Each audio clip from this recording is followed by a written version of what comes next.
سيدنا محمد وعلى آل سيدنا محمد وبارك وسلم. اللهم صل على سيدنا محمد وعلى آل سيدنا محمد وبارك وسلم.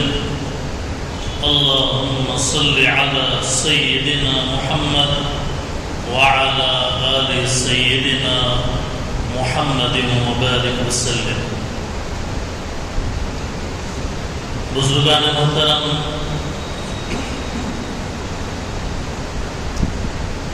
سامعین عالی مقام، عزیزان ملت اسلامیہ،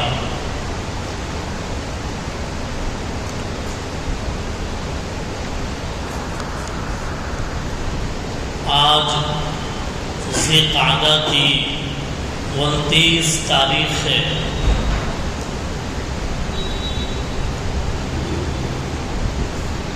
مغرب کی نماز غروب آفتاب کے بعد اگر چاند نظر آ جائے تو کل ذی الحج کی 1 تاریخ ہوگی اور 10 ذی الحجہ کو عید الاضحیٰ بقر عید منائی جاتی ہے. اور عید کے دن میں قربانی کا واجب ادا کیا جاتا ہے. اس لحاظ سے چاند نظر آنے پر آج مغرب سے بعد سے ذی الحجہ کی 1 تاریخ شروع ہو جائے گی اور ذی الحج کی 1 تاریخ سے ذی الحج کی 10 تاریخ تک کے جو 10 دن ہیں، 10 راتیں ہیں، اس کی شریعت میں بڑی اہمیت ہے. قرآن کریم میں اللہ تعالیٰ نے ان 10 راتوں کی قسم کھائی ہے. ذی الحج کے ابتدائی 10 راتوں کی قسم کھائی ہے، حتیٰ کہ ان 10 راتوں میں عبادت کرنے کو شب قدر میں عبادت کرنے کے برابر قرار دیا گیا. تو معمولی راتیں نہیں ہیں. ہمیں شب معراج کی اہمیت معلوم ہے.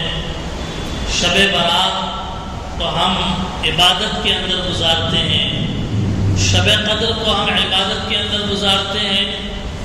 لیکن یہ جو 2 10 ابتدائی جو راتیں ہیں اس کو اتنا سیریسلی نہیں لیتے. یا تو لوگوں کو بتایا نہیں جاتا ہے کہ ذی الحجہ کے ابتدائی 10 راتوں کی قیمت اتنی ہے کہ اس میں عبادت کرنا شب قدر میں عبادت کرنے کے برابر ہے. یا پھر یہ کہ لوگ سنتے ہیں اور سرسری لے لیتے ہیں، نظر انداز کر دیتے ہیں، اس کو وہ اہمیت نہیں دیتے جو دینا چاہیے. یہی بات کیا کم ہے کہ اللہ تعالیٰ نے 10 راتوں کی قسم کھائی. ذی الحج کے شروع کے 10 راتوں کی قسم کھائی اللہ تعالیٰ نے. خطبے میں نے آیت تلاوت کی ہے، وَلَيَالٍ عَشْرٍ. اللہ تعالیٰ نے قسم کھائی فجر کی نماز کی اور قسم کھائی لیال عشر کی، 10 راتوں کی. اس سے پتہ یہ چلا کہ ان 10 راتوں میں عبادت کرنا اور ان 10 راتوں میں اہمیت کے ساتھ اس کو گزارنا یہ انسان کے نیکیوں کے خزانے کو بھر دیتا ہے. انسان کے پاس ایک اکاؤنٹ ہوتا ہے پیسوں کا، ہر ایک کے پاس. چھوٹے بچے کے پاس بھی اکاؤنٹ بنا ہوا ہے پیسے کا. بڑوں کے پاس بھی بنا ہوا ہے اکاؤنٹ پیسوں کا، بینک بیلنس کا، موقع موقع سے دیکھتے رہتے ہیں کہ بھئی کتنے پیسے ہیں، کتنے لاکھ ہیں، کتنے کروڑ ہیں۔ ہر انسان کے پاس ایک اکاؤنٹ ہے نیکیوں کا، ہر انسان کے پاس ایک اکاؤنٹ ہے نیکیوں کا۔ بالغ ہونے کے بعد سے باضابطہ رجسٹری شروع ہو جاتی ہے، کتنے نمازیں پڑھ رہے ہیں اس اکاؤنٹ میں لکھا جا رہا، کتنے رولز فالو کر رہے ہیں اس اکاؤنٹ میں لکھا جا رہا، کتنی نیکیاں اکٹھا ہو رہی ہیں اس اکاؤنٹ میں لکھا جا رہا۔ اور یہ اکاؤنٹ ری اوپن ہوگا قیامت کے میدان میں، اور پھر اس اکاؤنٹ میں جتنی نیکیاں ہیں اس کے حساب سے جنت میں کون سے درجے میں رکھنا ہے اس کا فیصلہ اللہ کے یہاں کیا جائے گا۔ اور اگر نہیں، اکاؤنٹ خالی ہے نیکیوں سے، برائیاں ہی برائیاں ہیں، تو پھر اللہ کی طرف سے یہ فیصلہ ہوگا کہ صاحب یہ جنت میں جانے کے حقدار نہیں ہے، انہیں دوسرا راستہ قید خانہ اور جیل کا بتا دو اور جہنم میں بھیج دو۔ اللہ ہم سب کی حفاظت فرمائے۔ کہنے کا مطلب یہ ہے کہ ہم جس طریقے سے پیسے کے اکاؤنٹ کی فکر کرتے ہیں اس سے کہیں زیادہ ہمیں اپنے نیکیوں کے اکاؤنٹ میں نیکیوں کی تعداد کی فکر کرنا ہے۔ یہ موقع موقع سے رمضان سے 2 مہینے پہلے رجب کا مہینہ، اس میں شب معراج، پھر 15 دن پہلے شب برات، پھر رمضان کا مہینہ، پھر اس کے اندر طاق راتیں، پھر اس کے اندر شب قدر، اور پھر رمضان گزرنے کے بعد شوال کے 6 روزے، اور شوال ذی قعدہ ختم ہونے کے بعد ذی الحجہ کے ابتدائی 10 دن، یہ قدم قدم پر یہ آفرز رکھ دیے اللہ تعالیٰ نے، آفر ہے تمہارے لیے، بمپر آفر ہے یہ، رات عبادت کرو ذی الحجہ کے ابتدائی 10 راتوں میں اور خود کماؤ نیکیاں۔ شب قدر میں عبادت جتنا کرو گے جتنی نیکیاں تم کو ملتی ہے، فرمایا کہ ان 10 راتوں میں عبادت کا ثواب اتنا لکھا جائے گا، اتنی نیکیاں لکھی جائیں گی۔ تو اس کی اہمیت کو اچھی طرح ذہن میں بٹھانا ہے، روٹین کی طرح اپنے دن اور رات کو نہیں گزارنا ہے۔ ذی الحج کا مہینہ شروع ہو گیا، اب ایک ایک دن کو قیمت سمجھ کر ایک ایک دن اور ایک ایک رات کی اہمیت سمجھ کر اس کو گزارنا ہے۔ اسی لیے اللہ کے نبی علیہ السلام نے ایک حدیث میں فرمایا کہ ان 10 دنوں میں کوئی بھی عبادت بندہ کرے، نیک اعمال بندہ کرے، وہ دوسرے دنوں میں نیک کام سے زیادہ ثواب ان دنوں میں رکھتا ہے۔ حدیث کے اندر لفظ ہے العمل الصالح، نیک کام، نیک کام کا جو ثواب ہے ان 10 دنوں میں بڑھ جاتا ہے۔ اب نیک کام میں قرآن کی تلاوت بھی ہے، نیک کام میں 1 روپیہ صدقہ کرنا ہے، نیک کام میں 1 مرتبہ اللہ اکبر بولنا ہے، نیک کام میں لا الہ الا اللہ پڑھنا ہے، نیک کام میں روزہ رکھنا ہے۔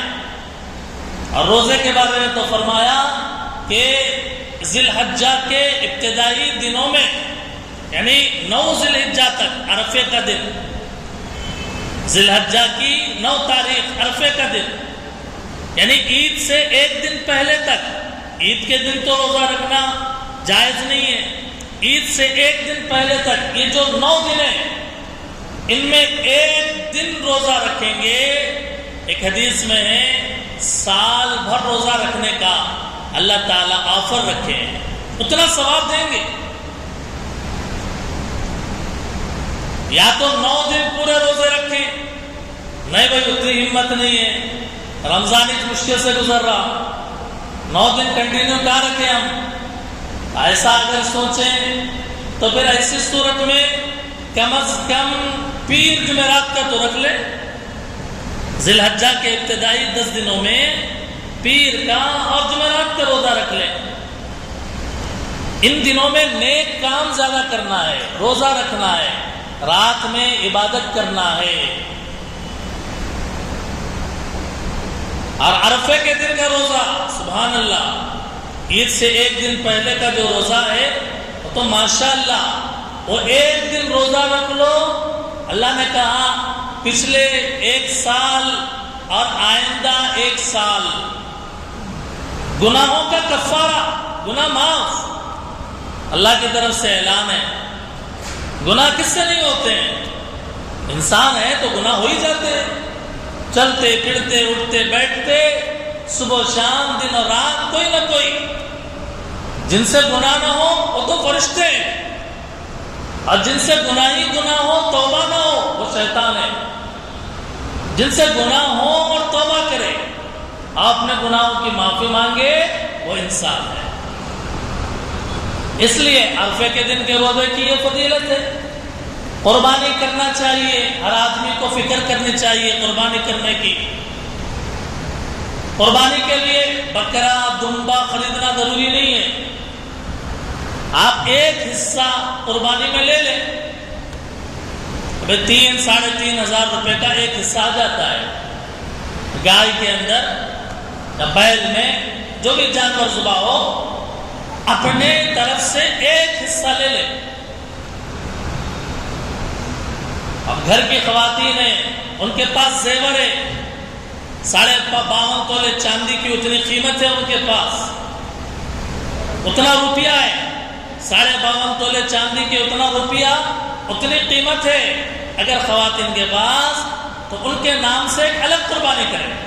اپنی قربانی، میں نماز پڑھوں گا، میرا فرض ادا ہوگا، میری بیوی نماز پڑھے گی تو اس کا فرض ادا ہوگا، میرا بھائی نماز پڑھے گا تو اس کا فرض ادا ہوگا، میں اپنی قربانی کروں گا تو میرے اوپر جو واجب ہے وہ واجب ادا ہوا، میرے بیوی پر واجب ہے، اس کے نام سے قربانی کرنا ضروری ہے، واجب ہے تو کرنا ضروری ہے۔ اس لیے قربانی کرنے کو نظر انداز نہ کرے، قربانی کرے۔ ہر ایسا آدمی کہ جس کو اللہ نے طاقت دی، جس کے پاس اللہ نے صلاحیت دی، اس کو چاہیے کہ سال میں 1 مرتبہ قربانی کا وقت آتا ہے، اور یہ یاد ہے حضرت ابراہیم، حضرت اسماعیل علیہ السلام کی۔ اس لیے قربانی کوئی نہ چھوڑے۔ ہمارا پیسہ دوسرے جگہوں میں بہت خرچ ہوتا ہے، شادیوں میں بہت خرچ ہوتا ہے، پارٹیوں میں بہت خرچ ہوتا ہے، گھومنے گئے تو بہت خرچ ہوتا ہے۔ 1 مرتبہ سال میں قربانی کا موقع آیا اور ہم قربانی نہ کریں، ایسا نہیں ہونا چاہیے۔ رہی بات اصولی کہ کس کے اوپر قربانی واجب ہے، تو فرمایا کہ جس کے پاس 52.5 تولے چاندی کے اتنی قیمت کا پیسہ ہے،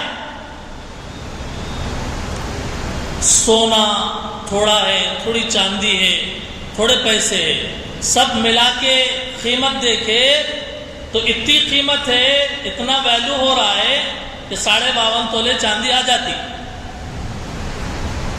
اتنا پیسہ اگر ہے، قرض کو نکالنے کے بعد، قرض کو وضع کرنے کے بعد، خواہ وہ پیسہ روپے کی شکل میں ہو یا وہ پیسہ سامان تجارت کی شکل میں ہو، دکان میں سامان بھرا ہوا ہے، اس کی قیمت بھی اگر دیکھے تو 52.5 تولے چاندی کی اتنی قیمت ہے۔ قرضہ مائنس کرنے کے بعد اگر اتنا پیسہ بچ رہا ہے تو پھر ایسی صورت میں قربانی کرنا واجب ہو جاتا ہے۔ قربانی کرنا واجب ہونے کا مطلب یہ ہے کہ اگر نہیں کرے گا اللہ کے یہاں پکڑ ہوگی۔ قربانی کرنا واجب ہے، یعنی اگر نہیں کرے گا اللہ کے یہاں پوچھا جائے گا کہ تیرے اوپر قربانی واجب تھی، تو نے کیوں نہیں کی؟ آج ہم سے یہ مطالبہ نہیں کیا جا رہا جیسا کہ ابراہیم علیہ السلام سے کیا گیا، اپنے بیٹے کے گلے کو کاٹ دو۔ ہم سے یہ نہیں کہا جاتا۔ ابراہیم علیہ السلام سے تو کہا گیا اپنے بیٹے کو ذبح کر دو۔ آج ہم سے یہ مطالبہ ہے کہ تم قربانی کرو، ایک دمبا ذبح کرو، ایک بکرا ذبح کرو، ایک بکری ذبح کرو، یا کم از کم گائے میں ایک حصہ ہی لے لو۔ اگر یہ بھی ہمارے لیے مشکل ہو جائے اور یہ بھی اگر ہم نہ کر سکیں تو کتنی بڑی محرومی کی بات ہے۔ اس لیے اس بات کو اچھی طرح سمجھنا ہے۔ گھر کے اندر جتنے لوگ صاحب نصاب ہیں، میں نے کہا کہ خواتین کے پاس زیور ہے، 52.5 تولے چاندی کی اتنی قیمت ہے۔ گھر کے اندر 2-3 جوائنٹ فیملی ہے، 2-3 لوگ کمانے والے ہیں، ہر ایک کے پاس اپنا الگ الگ پیسہ رہتا ہے، تو ایسی صورت میں ہر ایک کے اوپر الگ الگ قربانی واجب ہے، الگ الگ ہر ایک کے اوپر قربانی واجب ہے۔ ایک قربانی سب کی طرف سے کافی نہیں ہے۔ ایک بکرا لے لیے پورے گھر کی طرف سے بولے، ایک قربانی سب کی طرف سے کافی نہیں ہے، بلکہ جتنے لوگوں کے پاس نصاب ہے، پیسہ ہے جتنوں کے پاس، خواہ وہ مرد ہو یا عورت ہو، ہر ایک کے اوپر الگ الگ قربانی واجب ہے۔ جیسے ہر ایک پر الگ الگ نماز فرض ہے نہیں ہے؟ یا پورے گھر کی طرف سے ایک آدمی نماز پڑھ لیے تو چل جاتا، آج تو پڑھ لے کر میں پڑھتا ہوں، چلتا ایسا؟ ہر ایک کے اوپر الگ الگ فرض، ہر ایک کے اوپر الگ الگ واجب۔ روزے رکھنا، چلو بھائی پورے گھر کی طرف سے ایک آدمی روزہ رکھ لو، کافی ہے؟ کافی نہیں ہے۔ اب جو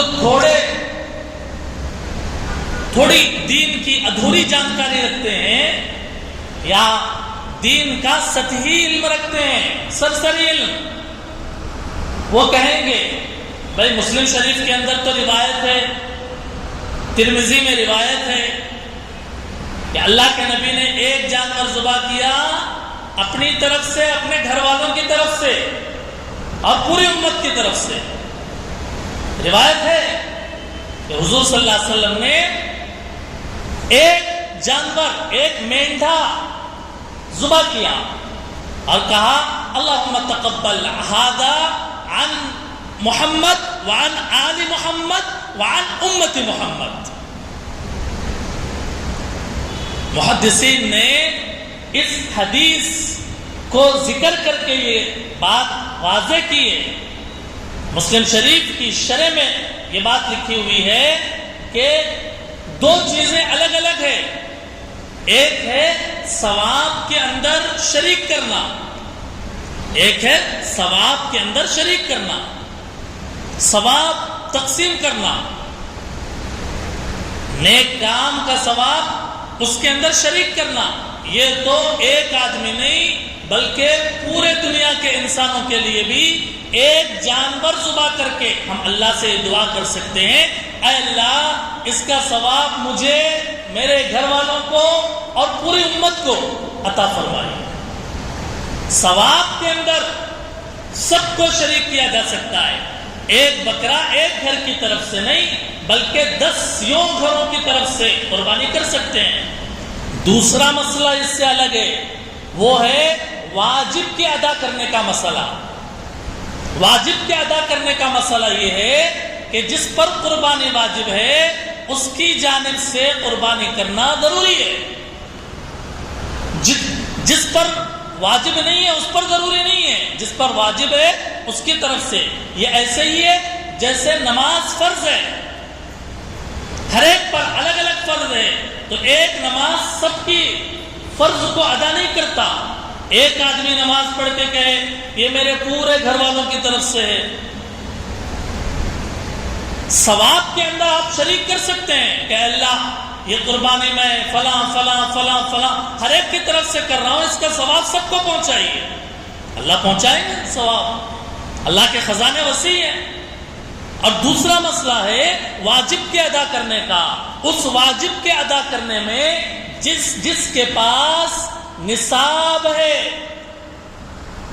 جس پر قربانی واجب ہے، ہر ایک کو اپنی طرف سے ادا کرنا واجب ہے، ضروری ہے. اب سطحی علم والے دو مسئلوں کو خلط ملط کر دیتے ہیں، گڑبڑ کر دیتے ہیں. اللہ کے نبی نے تو ایک قربانی کی، پورے گھر کی طرف سے ہو گیا نا. ہم بھی ایک قربانی کر کے اپنے پورے گھر کی طرف سے کر سکتے نا. بے شک کر سکتے ہیں آپ، لیکن ثواب ملے گا. ایک قربانی کریں اور پورے گھر والوں کو، یعنی اس کا ثواب پہنچائیں تو ثواب ملے گا ہر ایک کو. لیکن جتنے لوگوں پر واجب ہے، 4 لوگوں پر واجب ہے، تو ایک کا واجب ادا ہوا، 3 کا واجب ادا نہیں ہوا، ایک ہی واجب ادا ہوا. تو یہ مسئلہ اچھی طریقے سے سمجھنا ہے. قربانی کرنے میں کوئی سستی نہیں کرنا چاہیے. سال میں ایک مرتبہ قربانی، خواہ آپ بکرا بکری لے، دمبا لے، یا پھر آپ بڑے جانور کے اندر حصے دار بن جائیں، تو یہ سب کام قربانی کے ابتدائی دنوں میں کرنے کے ہیں. دوستوں اور بزرگوں، مسائل بہت سارے ہیں. اب ہر ایک کو پیش آنے والے مسئلے الگ الگ ہیں. کسی کا کوئی مسئلہ ہے، کسی کا کوئی مسئلہ ہے. مسائل کا تو سمندر ہوتا ہے. اب جس کو جو مسئلہ درپیش ہے، جاننے والوں سے معلوم کر کے اپنے مسئلے کا حل سمجھنا چاہیے. آج کے بیان کا جو عنوان ہے ذی الحجہ کا مہینہ اور حضرت ابراہیم علیہ السلام کی سیرت. یہ ذی الحج کا مہینہ مغرب سے شروع ہوگا. اگر چاند نظر آ جائے تو آج رات سے عبادت کا سلسلہ شروع ہونا چاہیے. اور ذی الحج کے مہینے کو ذی الحج کا مہینہ اسی لیے کہتے ہیں کہ اسی مہینے کے اندر حج کا فرض ادا کیا جاتا ہے.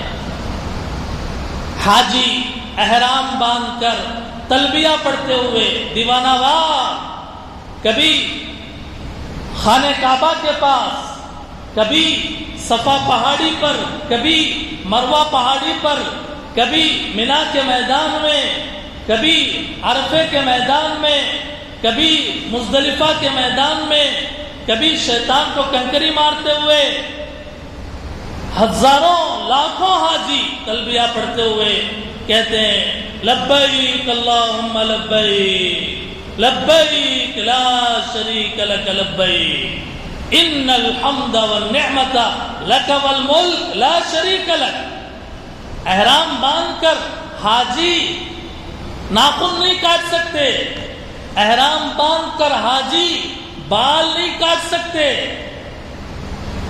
ہم حج پہ تو نہیں گئے، لیکن ہم یہاں ہیں. اسی لیے کہا کہ قربانی کا ارادہ رکھنے والا ذی الحج کا چاند دیکھنے کے بعد بال اور ناخن نہ کاٹے. کیوں؟ حاجیوں سے مشابہت کی وجہ سے. ہمارے بھائی حاجی وہ بال اور ناخن نہیں کاٹ رہے ہیں، تو ہم اگرچہ نہیں جا سکے لیکن قربانی ہم کر رہے ہیں، تو ان کی مشابہت میں ہم کو حکم دیا گیا کہ ہم بھی اپنے بال اور ناخن نہ نکالیں. یہ حکم مستحب ہے. اگر کہ کوئی آدمی 40 دن ہو گئے بال ہی نہیں نکالا، یہ مسئلہ بھی اچھی طریقے سے سمجھنا چاہیے. 40 دن ہو گئے، نہ مونچھ نکالا، نہ بغل کے بال، نہ شرم کے مقام کے بال نہیں نکالا، ناخن بڑے ہو گئے جی، تو ایسی صورت میں حکم ہے کہ وہ ذی الحجہ کا مہینہ بھی اگر شروع ہو گیا، چونکہ 40 دن سے زیادہ بال اور ناخن، سر کے بال نہیں بلکہ بغل کے اور زیر ناف کے بال اور ناخن 40 دن سے زیادہ کا پریڈ نہیں ہونا چاہیے. اور اگر ہو رہا ہے ذی الحجہ کا مہینہ بھی شروع ہو گیا تو آپ کاٹو، کیونکہ وقت زیادہ ہو گیا، وقت بڑھ گیا. یہ نہیں کہ 40 دن ہو گئے ذی الحجہ کا مہینہ شروع ہو گیا اور 10 دن ایسے ہی چھوڑے رکھا، غلط ہے۔ پاکی صفائی تو آدھا ایمان ہے، ایمان کا حصہ ہے۔ ہر 8-10 دن میں اپنے آپ کو سنوارنا چاہیے، اپنے بال اور ناخن نکالنا چاہیے۔ بہرحال آج کے بیان کا دوسرا عنوان ہے ذی الحجہ کے مہینے کے بارے میں اور قربانی کے بارے میں۔ آئندہ جمعہ بھی انشاءاللہ بیان ہوگا، کیونکہ 17 جون کو عید ہے، ظاہر ہے کہ آئندہ جمعہ بھی ہمیں ملے گا اس کے لیے۔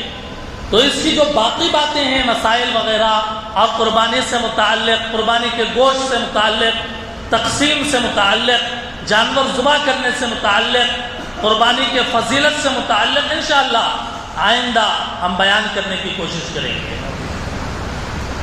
ایک ہے ذی الحجہ کے مہینے کی فضیلت، وہ ایک مختصر انداز میں آپ کے سامنے میں نے بیان کر دی۔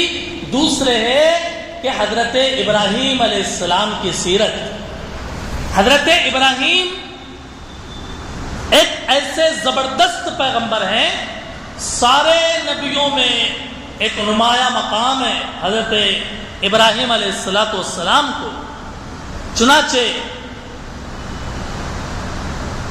جو قربانیاں دنیا میں دی جاتی ہے ان میں سب سے زیادہ قربانی دینے والے حضرات انبیاء ہیں، اور نبیوں میں بھی حضرت ابراہیم علیہ السلام نے ایسی زبردست قربانیاں دی ہے، ایسی زبردست قربانیاں ہم اور آپ تو وہ سوچ بھی نہیں سکتے۔ ایسی زبردست قربانیاں حضرت ابراہیم علیہ السلام نے دی ہے۔ اسی لیے میری آپ سے گزارش ہے کہ ان 10 دنوں میں حضرت ابراہیم علیہ السلام کی سیرت کو پڑھیے۔ ربیع الاول کے مہینے میں ہم ہمارے نبی حضرت محمد صلی اللہ علیہ وسلم کی سیرت پڑھتے ہیں نا، ایسے ہی ذی الحجہ کے مہینے میں حضرت ابراہیم علیہ السلام کی سیرت کو پڑھنا چاہیے۔ حضرت ابراہیم علیہ السلام عراق میں پیدا ہوئے، 4000 سال پہلے عراق میں پیدا ہوئے۔ 3 بڑے مذہب ہیں آسمانی، یہودی حضرت موسیٰ کو ماننے والے، عیسائی حضرت عیسیٰ علیہ السلام کو ماننے والے، اور ایک مسلمان جو حضور علیہ السلام کے امتی۔ یہ تینوں مذاہب والے، یہودی بھی حضرت ابراہیم علیہ السلام کو مانتے ہیں، عیسائی بھی حضرت ابراہیم علیہ السلام کو اپنا پیشوا مانتے ہیں، اور مسلمان تو کہتے ہیں کہ ہم امت ہیں محمد کی صلی اللہ علیہ وسلم، لیکن ملت ہے ابراہیم کی، امت ہے محمد صلی اللہ علیہ وسلم کی اور ملت ہے ابراہیم علیہ السلام کی۔ اسی لیے یہ تینوں مذاہب والے حضرت ابراہیم علیہ السلام کو اپنا نبی مانتے ہیں۔ قرآن کریم میں ایک مستقل سورت ہے سورہ ابراہیم کے نام سے، تفسیر پڑھنے والے اور پڑھنے کا ذوق رکھنے والے اس سورے کو سننا، اس سورے کو پڑھیں ذی الحجہ کے مہینے میں۔ ابراہیم علیہ السلام کو قلب سلیم عطا کیا گیا، بچپن ہی سے، ابتدا ہی سے آپ نے بت پرستی، مورتی پوجا کی مخالفت کی۔ اور یہ عجیب بات ہے کہ حضرت ابراہیم جیسے پیغمبر ایک ایسے گھر میں پیدا ہوئے کہ ان کے والد آزر بت بنایا کرتے تھے، چھوٹے چھوٹے بڑے بڑے بت بنایا کرتے تھے اپنے ہاتھوں سے۔ اور ہر ایک آدمی کی پہلی ذمہ داری یہ ہے کہ وہ اپنے گھر والوں کو بری باتوں سے روکے۔ حضرت ابراہیم علیہ السلام نے بھی یہی کیا۔ حضرت ابراہیم علیہ السلام نے کہا کہ ابو جان آپ مورتی پوجا کیوں کرتے ہیں؟ یہ پتھر سے بنے ہوئے، مٹی سے بنے ہوئے نہ سن سکتے ہیں نہ دیکھ سکتے ہیں، کچھ کام نہیں آئیں گے۔ ابو جان آپ شیطان کی عبادت مت کیجئے، اللہ کا عذاب آئے گا۔ ان کے والد نے کہا ابراہیم میرے خدا کی مخالفت کیوں کر رہے ہو؟ باز آؤ ورنہ پتھر سے مار مار کر ختم کر دوں گا۔ ابراہیم علیہ السلام نے کہا اگر آپ میری بات قبول نہیں کرتے تو السلام علیکم کہہ کر گھر چھوڑ دیا۔ حضرت ابراہیم علیہ السلام نے حضرت ابراہیم علیہ السلام کے تعلق سے وقت نہیں ہے،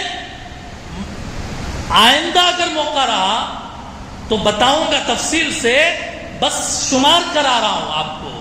حضرت ابراہیم علیہ السلام سے متعلق ایک واقعہ ستاروں کو دیکھنے کا ہے کہ حضرت ابراہیم نے ستارے کو دیکھا ہو، قوم کے لوگوں کو سمجھانے کے لیے کہا کہ یہ ستارہ میرا خدا ہے کیا؟ تھوڑی دیر کے بعد ستارہ غائب ہو گیا، چاند نکل کے آیا۔ ابراہیم علیہ السلام نے کہا یہ ستارے سے بڑا ہوا ہے تو یہ میرا خدا ہو سکتا ہے کیا؟ قوم کے لوگوں کو سمجھایا، پھر وہ ڈوب گیا۔ پھر دوسرے دن صبح ہوئی، سورج نکل کے آیا تو ابراہیم علیہ السلام نے کہا یہ میرا خدا ہو سکتا ہے کیا؟ جب شام ہوئی اور سورج بھی ڈھل گیا، ابراہیم علیہ السلام نے ڈنکے کی چوٹ کہا میں ستارے کو خدا نہیں مانتا، میں چاند کو خدا نہیں مانتا، میں سورج کی عبادت نہیں کرتا، کیونکہ یہ سب آنے جانے والے ہیں، یہ اپنی ڈیوٹی کر رہے ہیں۔ میں اس کی عبادت کرتا ہوں کہ جس اللہ نے ستارے کو پیدا کیا، جس اللہ نے چاند کو پیدا کیا، جس اللہ نے سورج کو پیدا کیا، میں ڈوبنے والوں کی عبادت نہیں کرتا۔ یہ ایک واقعہ ہے حضرت ابراہیم علیہ السلام کے بارے میں۔ حضرت ابراہیم علیہ السلام کے بارے میں ایک واقعہ یہ ہے کہ چار جانوروں کو، 4 پرندوں کو آپ نے ذبح کر کے گوشت ایک دوسرے میں ملا دیا اور دور پہاڑیوں پر رکھ دیا، یہ ایک واقعہ ہے۔ نمرود کے دربار میں ایک واقعہ ہے کہ نمرود سے کہا میرا خدا سورج مشرق سے نکالتا ہے۔ نمرود تو اپنے آپ کو خدا کہتا ہے، اگر تو خدا ہے سورج کو مشرق سے نکلنے کے بجائے مغرب سے نکال کر بتا۔ یہ واقعات ہیں، اور اسی پر بس نہیں، حضرت ابراہیم علیہ السلام کو آگ میں ڈالے جانے کا واقعہ۔ حضرت ابراہیم علیہ السلام جب عراق چھوڑ کر مصر جا رہے تھے، بادشاہ سے واسطہ پڑا، بی بی سارا آپ کے ساتھ میں تھی، بادشاہ کی بری نظر پڑی سارا پر اور اس نے سارا کی عزت پہ حملہ ڈالنا چاہا، اللہ نے اس بادشاہ کو زمین میں دھسایا۔ یہ ایک الگ واقعہ ہے۔ حضرت ابراہیم علیہ السلام کا ایک واقعہ ملک شام سے اپنے بی بی ہاجر اور اپنے بیٹے اسماعیل کو ملک شام سے جزیرت العرب میں صفا مروہ کی پہاڑیوں پہ خانہ کعبہ کے پاس چھوڑنے کا ایک واقعہ ہے، خانہ کعبہ کو بنانے کا ایک واقعہ ہے، اپنے بیٹے اسماعیل کے گلے پر چھری رکھ کر ذبح کرنے کا وہ عجیب واقعہ ہے کہ جس کو قرآن کریم کے اندر بیان کیا گیا۔ یہ سارے واقعات ہیں، ظاہر ہے کہ مختصر وقت میں اس کو بیان نہیں کیا جا سکتا، لیکن طلب کرنے والے اور دلچسپی رکھنے والوں کے لیے میں نے یہ دعوت دیا، آپ ابراہیم علیہ السلام کی زندگی کو پڑھیے، معتبر کتابوں سے پڑھیے، معتبر چینلوں سے اگر سننا ہے تو سنیے۔ ہر ایک جو بھی منہ اٹھا کر کہہ دے یوٹیوب پر مار دیا اور جس کا بولے اس کا سن لیا، تو بہت ساری غلط باتیں بھی اس کے اندر شامل ہو جاتی ہیں۔